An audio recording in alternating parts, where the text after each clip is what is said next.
السلام عليكم ورحمة الله وبركاته. أنا جهاد كريم من قناة قضايا جهاد كريم، وجاية لكم النهاردة بقضية من أبشع ما يكون. قضية مش بس هزت محافظة القليوبية، دي هزت قلوب كل المصريين. قضيتنا النهاردة بطلتها طفلة بريئة، منى سلامة، عندها 9 سنين، في تانية ابتدائي. كانت خارجة تشتري كيس عصير وراجعة بسرعة، لكن في الطريق حصل اللي محدش كان يتخيله. مين كان الجاني؟ ابن عمها، عنده 13 سنة بس. استدرجها بالعجلة وقال لها هعديكي عند تيتا، لكن خدها للمقابر وطلب منها حاجة وحشة. ولما البنت خافت وهدته انها تقول لأبوها، كان رده صادم. طلع سكينة من جنبه ودبح الطفلة ورماها في مصرف مائه وسابها غرقانة في دمها.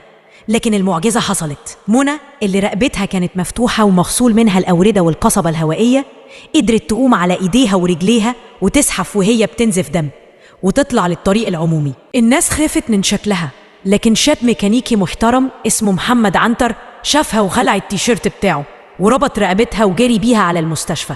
والنهاردة منى عايشة، لكن بحنجرة صناعية ولسه في العناية المركزة.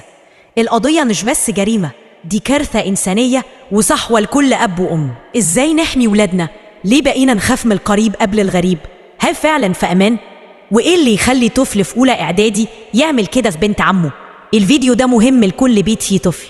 هتشوفوا فيه اعترافات الأم واللي قالته منى في تحقيقات النيابة، وطلبات الأسرة، وصوت صرخة أم موجوعة على بنتها اللي اتذبحت من أقرب الناس ليها.